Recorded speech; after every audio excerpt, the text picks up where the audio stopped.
नमस्कार मित्रांनो, श्रीमंत कट्ट्यावरती आपल्या सर्वांचं पुन्हा एकदा स्वागत आहे. मी सुजित साठे आपल्या सर्वांचं स्वागत करतो.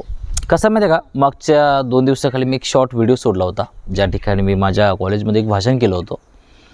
आणि त्या भाषणामध्ये ना मी माझी जी काही 2 वर्षाचं जे काही माझी जडणघडण झाली किंवा जे माझ्या ट्रान्सफॉर्मेशन झालं आहे त्याबद्दल बोललो होतो. इनफॅक्ट मला सायकोलॉजीने एवढं चेंज केलं ना माझ्या आयुष्यामध्ये की मी शब्दात नाही सांगू शकत. कसं असतं माहिती आहे का, आपल्या आयुष्यात आपल्या ज्या काही धारणा असतात, ज्या काही मान्यता असतात, जे आपण मानत असतो, जी काही आपली बिलीफ सिस्टम असते ना, ती आपली कंटिन्युअस चेंज झाली पाहिजे. म्हणजे आपल्या धारणांनी, आपल्या मान्यताने आपल्याला रोज हरवलं पाहिजे आणि आपण ते रोज ॲक्सेप्ट केलं पाहिजे. त्यावेळेसच आपली ग्रोथ होत असते. आणि एक पॉईंट असा येतो ना की तुमच्या आयुष्यामध्ये असं काही राहत नाही, तुम्ही एकदम न्यूट्रल होता, शून्य होता. आणि तेच आपल्या आयुष्यामध्ये सगळ्यात महत्त्वाचं असतं. जेवढी तुमची समज वाढत जाते, जेवढा तुमचा अनुभव वाढत जातो ना, तेवढं तुम्ही शांत व्हायला लागता, तेवढं तुमच्या आयुष्यामध्ये तुम्ही पीसफुली जगायला लागता. पण त्याच्यासाठी ना आपलं संपूर्ण लक्ष हे आपल्याकडे असलं पाहिजे. मी कसा विचार करतो आहे, माझी थॉट प्रोसेस काय आहे, मी काय इम्प्रूव्हमेंट करायला पाहिजे, कुठल्या मान्यता मी धरून बसलो आहे. ज्यावेळेस आपण ह्या गोष्टींवरती बारकाईनं काम करायला लागतो ना, मग आपल्यामध्ये ॲक्च्युअलीमध्ये चेंजेस होत असतात, आपल्या बिहेवियरमध्ये ते दिसायला लागतात. आणि त्याच गोष्टी आपल्या आयुष्यामध्ये ना परिवर्तन घेऊन येत असतात. आणि ह्या सगळ्या गोष्टींवरती काम करणं म्हणजे स्वतःवरती काम करणं, म्हणजे ॲक्च्युअलमध्ये खरं अध्यात्म आहे. आपण अध्यात्माचा अर्थ वेगळा काढतो. बरेचसे लोक मोठमोठ्या देवाला जातात, दर प्रत्येक महिन्याला जातात, नाही त्या सगळ्या गोष्टी करतात. एकदा जर त्याने असे करून उभारले तर अर्धा तास देवासमोर हालत नाहीत. सगळ्या गोष्टी करतात पण स्वतःवर कधी काम करत नाहीत. म्हणजे त्यांच्या आयुष्यामधला जो काही राग असतो, द्वेष असतो किंवा जे काही प्रॉब्लेम्स असतात ना, ते जागेवरच राहतात. त्याच्यामुळे त्यांना भेटत काहीच नाही. आणि जो व्यक्ती स्वतःवरती कॉन्स्टंटली काम करत जातो ना, तो हळूहळू शांत होत जातो. त्याच्या आयुष्यामधले जे काही दुःख आहे, प्रॉब्लेम्स आहे, ते त्याला दिसायला लागतं आणि तो त्या गोष्टींना ओव्हरकम करायला लागतो.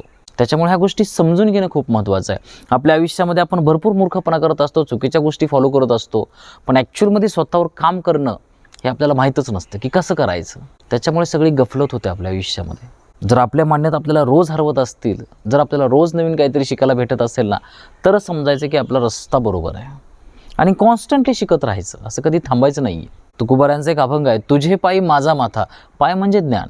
म्हणजे संतांचं जे काही लिखाण आहे त्या लिखाणामध्ये आपण 24 तास गुंतून राहिलं पाहिजे, त्या गोष्टींचं चिंतन केलं पाहिजे की एक्झॅक्टली संत काय सांगतायत आणि मी कसं जगतोय. आणि ज्यावेळेस आपण ह्या गोष्टीचा बारकाईनं अभ्यास करायला लागतो ना, त्यावेळेस मग आपल्या आयुष्यामध्ये क्रांती होत असते.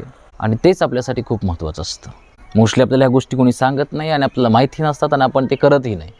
त्याच्यामुळे आयुष्यभर आपण मूर्खच राहतो. आपल्या आयुष्याचा जो काही उद्धार आहे किंवा जी काही ग्रोथ आहे ना, ती कधी होतच नाही. आपण फक्त लहानाचे मोठे होतो, म्हातारे होतो, निघून जातो, पण आपल्यामध्ये ते ट्रान्सफॉर्मेशन कधीच नाही होत. त्याच्यामुळे आपली समज डेव्हलप झाली पाहिजे. आपल्या मान्यतेने आपल्याला रोज हरवलं पाहिजे, आपण रोज ग्रो केलं पाहिजे. आणि ज्यावेळेस आपण आपलं आयुष्य असं जगत असतो ना, त्यावेळेसच मग ॲक्च्युअलमध्ये आपल्या आयुष्यामध्ये क्रांती होत असते. आतून खूप आपण डेव्हलप होतो. आणि मानवी जीवनाचं सगळ्यात महत्त्वाचं भाग्य तेच आहे की आपण त्या गोष्टी डेव्हलप करू शकतो. आपण सर्वात हायेस्ट जी काय पॉसिबिलिटी आहे तिथपर्यंत पोहोचू शकतो. त्याच्यामुळे ह्या सगळ्या गोष्टींसाठी आपण प्रयत्न करणं खूप महत्त्वाचं असतं. आणि ज्यावेळेस आपण ह्या मार्गाला लागतो, ह्या गोष्टी जगायला लागतो ना, त्यावेळेसच मग आपल्या आयुष्यामध्ये ॲक्च्युअलमध्ये खरा आनंद येत असतो. आपली समज डेव्हलप होणं हे सगळ्यात महत्त्वाचं असतं. बऱ्याचशा लोकांना माहीत सगळंच असतं पण आयुष्यात नसतात गोष्टी. त्याच्यामुळे त्यांच्या आयुष्यातलं दुःख, वेदना, प्रॉब्लेम्स तिथंच राहतात, ते ग्रो नाहीत करत. त्याच्यामुळे समजून घ्या, एवढं सांगू इच्छितो.